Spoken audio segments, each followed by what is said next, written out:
She cheated with her boss. My own kids covered for her. I changed my will. What came next made them very shocked. For 30 years, I thought I had a good life. Most people want this life. I married Jane when we were young. She was 20. I was 22. We had no money then, but we were happy. We made a life together. We had 2 girls, Alice and Maddie. They meant all to me. They made me proud. Alice is my oldest girl. She is 26. She always does well. She was top in school. She was top in college. Now she will get married. Maddie is my young girl. She is 24. She is more free. She is sweet. She smiles a lot. She has been close to me since she was small. I thought I had a good bond with both girls. Jane and I had a good marriage, or so I thought. We had good times and bad times. All couples do. We had no money when the kids were small.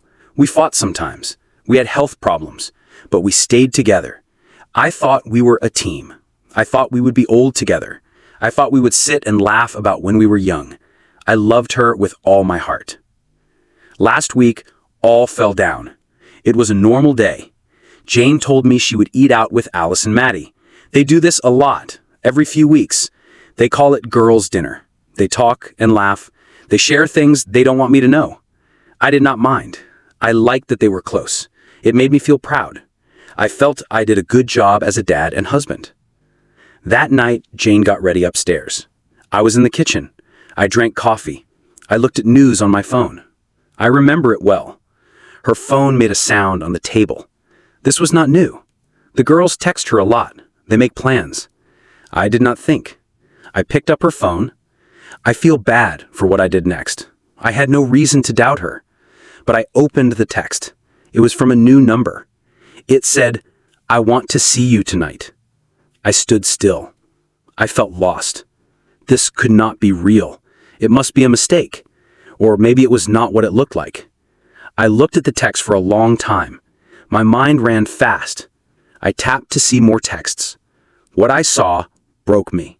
The texts were short, but I knew what they meant. I knew what was going on. The texts were from her boss. They would meet for dinner. It was not for work. The texts were sweet. They liked each other.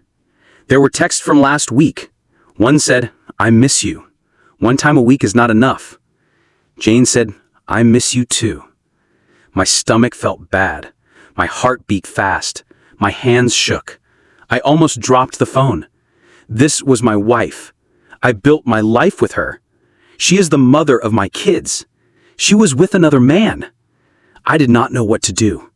Part of me wanted to go upstairs. I wanted to face her, but I could not.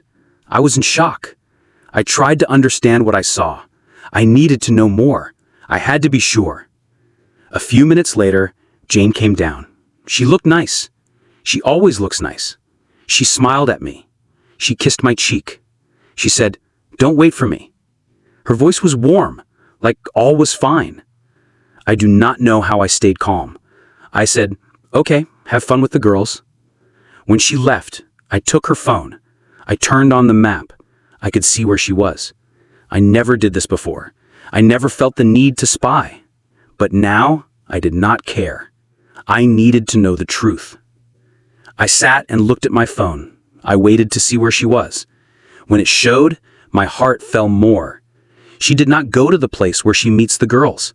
She went to another place. We went there as a family many times. I texted Alice and Maddie. I asked, "What time will you meet Mom for dinner?" Both wrote back fast. Alice said, "At 7. I can't wait to see her." Maddie said the same. They lied. My own girls lied to me. I could not believe it. I did not want to believe it. But I knew. Jane was not the only one who hurt me. My girls were part of it too. I waited more. I watched where Jane was. She got to the place. I took my car keys. I drove there. My heart beat fast all the way. When I got there, I parked. I looked through the window. I saw her fast. She sat at a table at the back. She was with her boss. They held hands. They laughed. They did not know I saw them. It hurt like a knife in my chest. I took my phone. I took a picture of them. I do not know why. Maybe to show myself it was real. maybe to show I was not seeing things. Then I drove away. I sat in my car, I looked at the picture. My wife was with another man. I felt many things. I felt mad. I felt sad. I could not believe it. I did not know what to do. I did not know how to face her. So I did not do it yet. I opened our family chat. I sent the picture. I wrote, "I see you like your girl's dinner." Then I turned off my phone. I drove to my brother's house. I did not want to face what would happen. I could not. I was not ready. That night, I lay in my brother's guest room. I looked at the ceiling. I tried to understand. How did my life break so fast? I thought I was a good husband. I thought I was a good dad. But now, I was not sure. All I thought I knew about my life felt like a lie. I did not go home that night. I could not. After I sent the photo, I drove, with no place to go. Then I went to my brother's house. It was late. He let me in. He did not ask many questions. He knew something was wrong. He could see it on my face. I did not tell him all. I just said I needed a place to sleep. He asked if I wanted a beer. I said no. I wanted to be alone. I slept on this couch. I looked at the ceiling. I could not sleep. My mind ran fast. I tried to understand what happened. I kept seeing them in the place. I saw Jane smile at her boss. I saw them sit close. They held hands like young people in love. It made me feel sick. How long did this go on? How did I not see it? And then there were Alice and Maddie. They lied to me like it was easy. I taught them to be good. I taught them to be true. But they helped their mom hide her affair. It felt like a new kind of hurt. The next morning, I turned on my phone. It showed many things. Many texts, many missed calls, many voicemails. Jane called me many times. Alice and Maddie texted me too. I could not read all at once. I looked at some fast. Jane's texts were what I thought. She said, "Please call me. I can explain. It is not what you think. We need to talk." I did not hear her voicemails. I could not hear her voice. I knew it would make me more mad. Maddie's texts were different. She sent many texts saying she was sorry. She said, "Dad, I am so sorry. I should not have lied. I hate myself. Please do not hate me. Can we talk? I am scared I broke all." Her boyfriend texted me too. He said, "Hi, this is Josh. Maddie is very upset. She is scared you will not forgive her. Please call her." I did not write back. I did not know what to say. Alice was different. Her text was short and cold. She said, "Alice, I am sorry you found out this way, but you make too much of this. Do not end a good marriage for one mistake." Make too much? One mistake? I got very mad. This was not a mistake. This was a big hurt. Jane did it. Alice did it. Maddie did it. They lied to me. They helped their mom hide what broke our family. I thought about all the times they lied to me. Every time I asked what they would do, they said they would eat dinner. They knew what Jane was doing. Every time they smiled at me, they acted like all was fine. But they hid the truth. I spent the day mad and sad. My brother tried to talk to me. I was not ready to talk. I needed time to think. In the afternoon, I knew I had to say something. I texted Maddie first. I wrote, "Maddie, I love you, but you hurt me bad. I need time to think." She wrote back fast. She said, "I am so sorry, Dad. I will never forgive myself. I love you so much." I did not write back. Then I texted Alice. I wrote, "Alice, this is not a mistake. My whole family hurt me. Do not text me until I am ready to talk." She did not write back, but I know she told Jane. Jane texted me soon after. She said, "Do not be mad at the girls. They tried to help me. They did not want to hurt you." I did not answer. I did not want to hear her excuses. That night, I told my brother all. I showed him the texts. I showed him the photo. I showed him all. He was very mad for me. He said, "You need to leave them all. They do not respect you. Why keep them in your life?" His words hit me hard. I knew he was right. But to leave my girls? I did not know if I could do that. That night, I thought about what to do next. I knew my marriage with Jane was over. I could not fix it. I did not want to try. But what about Alice and Maddie? Could I trust them again? Could I see them the same way? I knew I needed time. Time to think. Time to understand. Time to know how to go on. But one thing was sure. My life as I knew it was done. What happened next was not just a big hit. It stayed with me. It hurt slow, like I could not breathe. When I got back to my brother's house that night, I was not mad. I felt nothing. All I felt before, the anger, the shock, the sadness, was gone. Now I felt a heavy weight in my chest. The life I built felt strong, but now it was breaking. I could only watch. The first thing I saw when I turned on my phone was quiet. Before, there were many texts and calls. Now there was nothing new. No more sad texts from Maddie. No more texts from Alice. No voicemails from Jane. It was like they knew I would not answer, so they stopped. Or maybe they were planning. I do not know. The quiet felt bad. The quiet made me think. That was not good. When the anger was gone, only hurt was left. Questions went round in my head like a storm. How long did this go on? How many times did Jane lie to me? Did Alice and Maddie feel bad? Or was it normal for them? To hurt their dad? To help their mom? I sat with my brother that night. I told him all. He did not say much. He just listened. I told him about the texts on Jane's phone. I told him about the lies from Alice and Maddie. I told him about the picture I took. I told him about the photo I sent in the family chat. When I finished, he sat back. He shook his head. He said, "That is bad. I do not know what to say. I thought Jane was too nice, but I did not think she would do this. And the girls? That is so bad." It felt good to hear someone say it.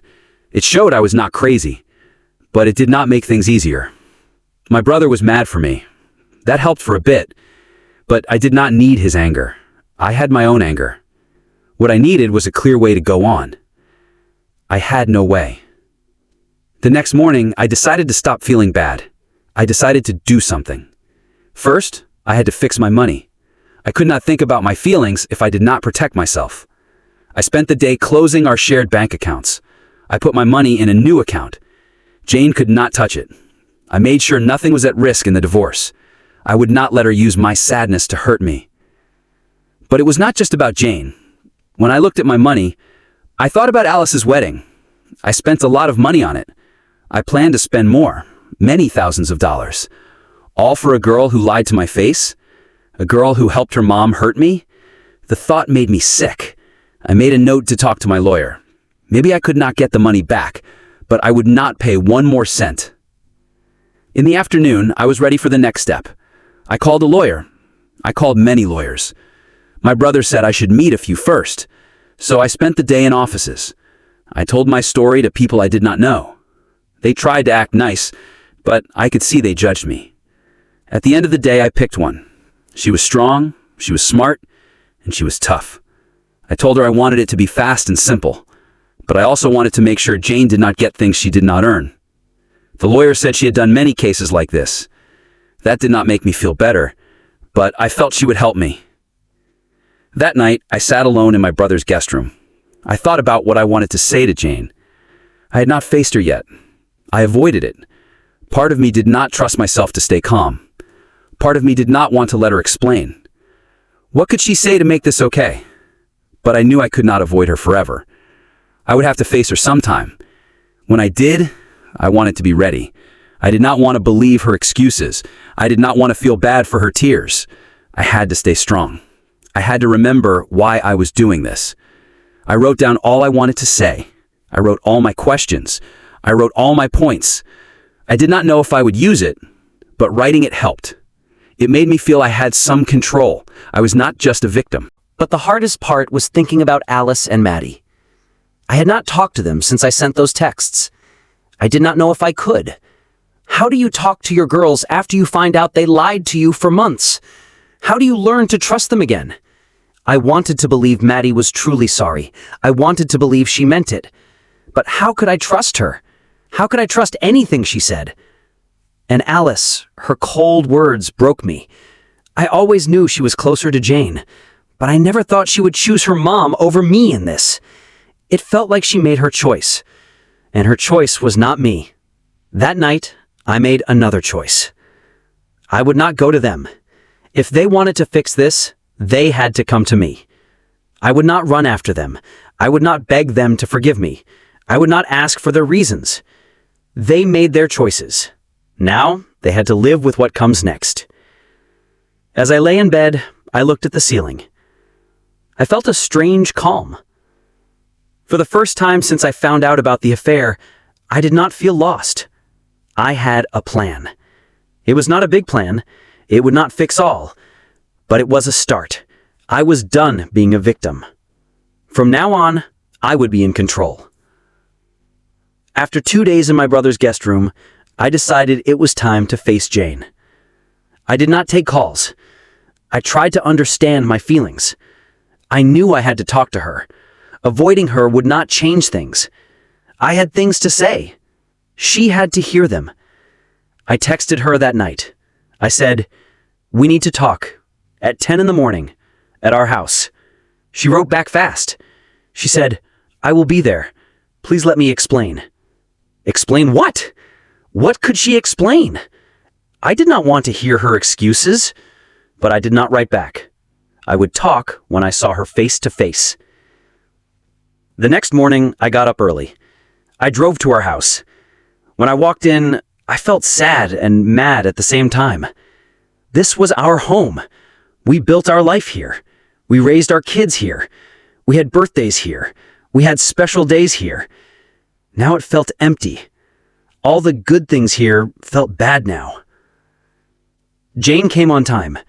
She walked in and looked nervous. Her eyes were red. She looked like she cried for days. She held her phone like it would protect her. I saw she did not wear her wedding ring. That hurt more than it should have. "Thank you for meeting me," she said softly. She stood just inside the door. She looked scared to come closer.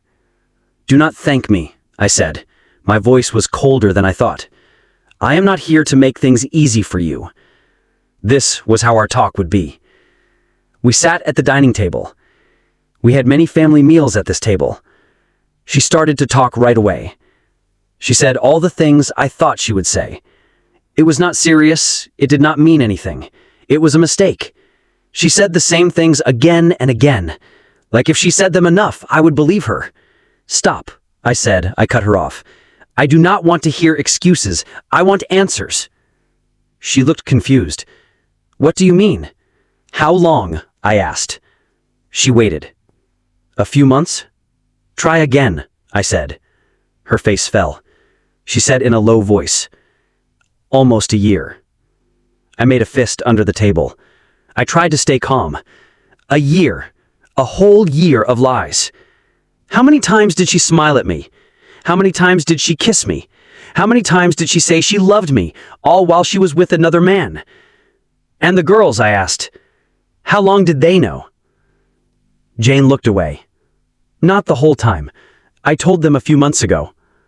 "You did that. You made them lie with you. Do you know what that did to me?" She started to cry. She cried hard. "I did not want this to happen. I did not want to hurt you.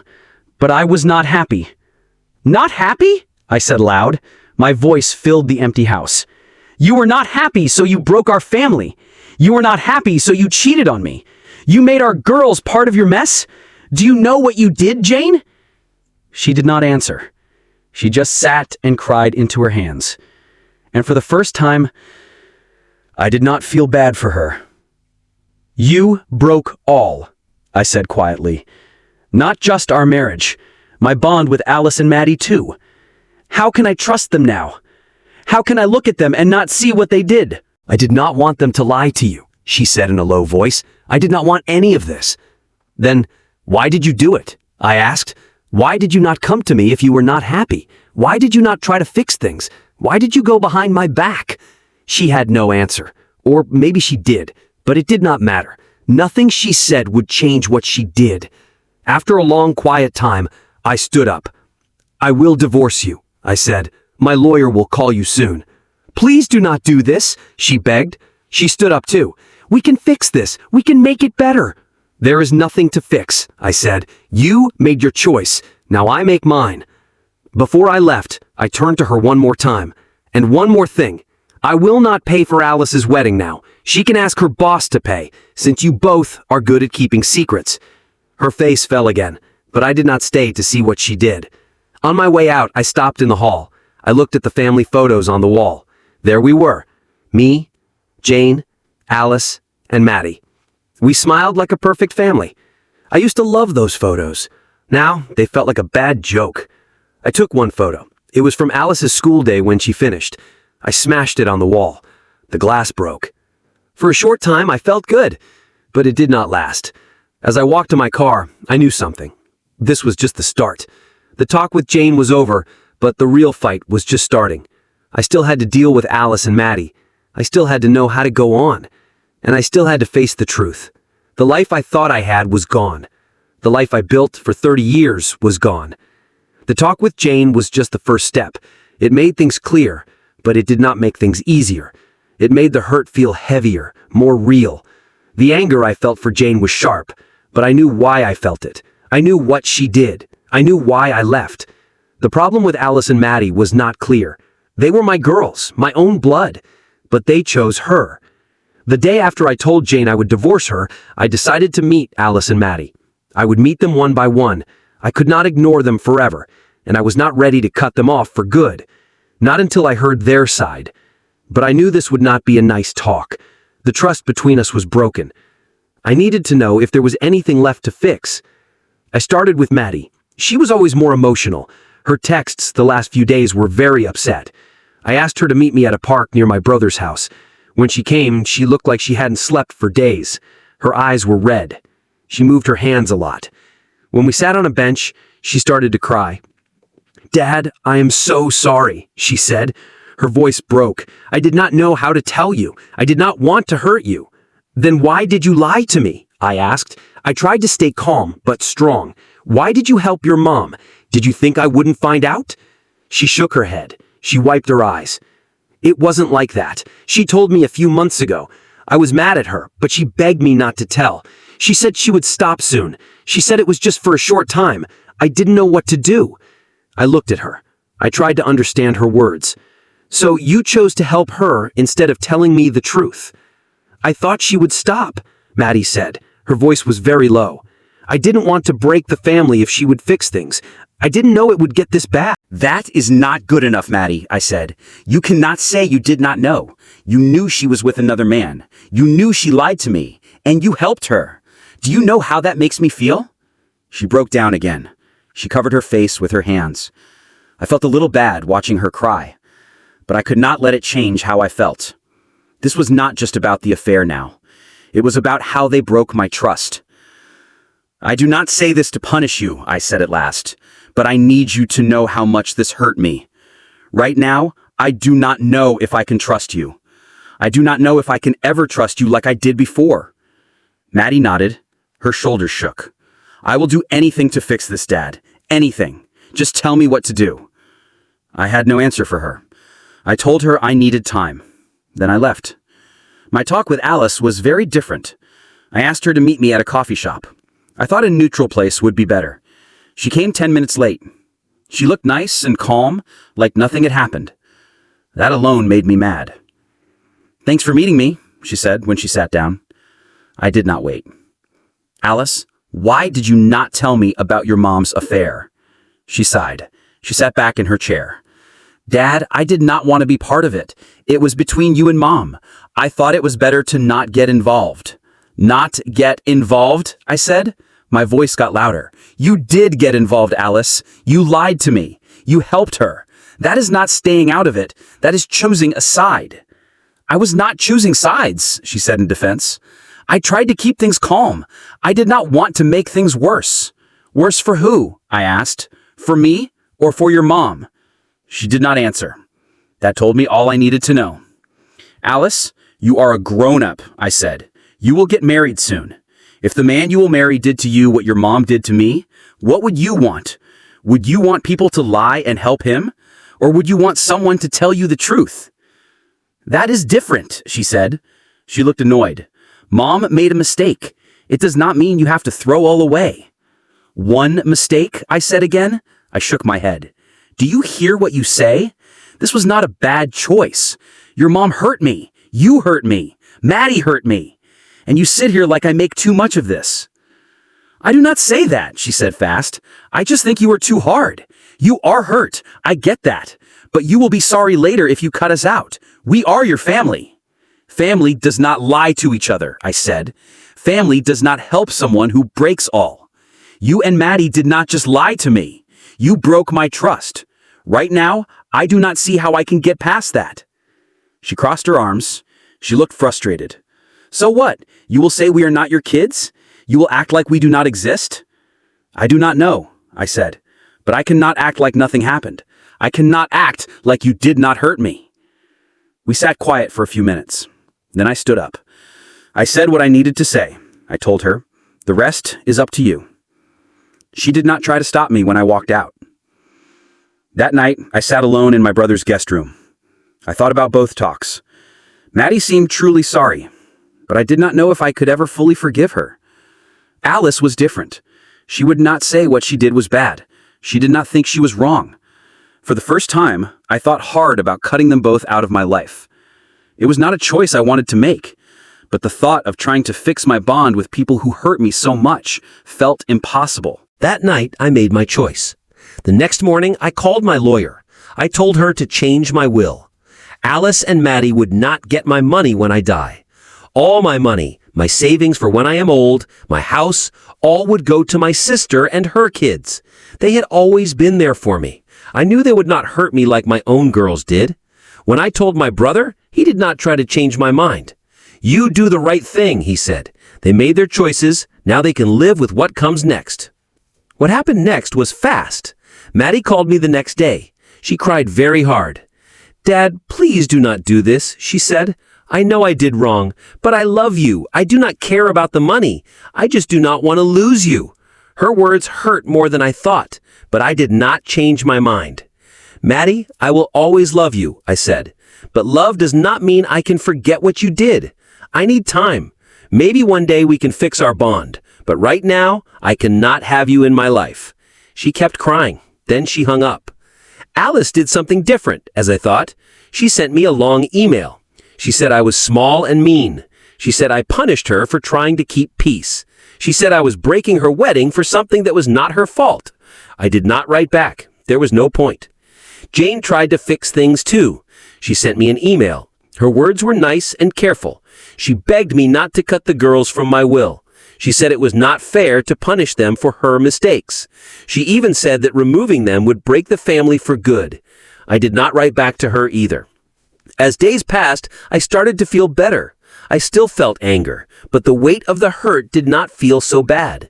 Cutting ties was not easy, but it had to be done. I needed to protect myself, not just with money, but with my heart too. For the first time in weeks, I felt like I could breathe again. It has been a month since I cut them from my will. I have not talked to Alice or Maddie since then. Friends tell me Alice is trying hard to find money for the wedding. I was going to pay for it. I do not feel bad for her. She made her choice when she chose her mom. Maddie, I still think about her. Part of me hopes we can fix things one day, but only if she truly understands how bad her betrayal was. Until then, I focus on myself. Jane, she means nothing to me now. I do not care what she does. I do not care who she is with. The divorce is going on. My lawyer says she will not get much. That is enough for me. Sometimes I wonder if I did the right thing. I cut them all out of my life. But then I tell myself one true thing. They made their choices. Now I make mine. I am free at last.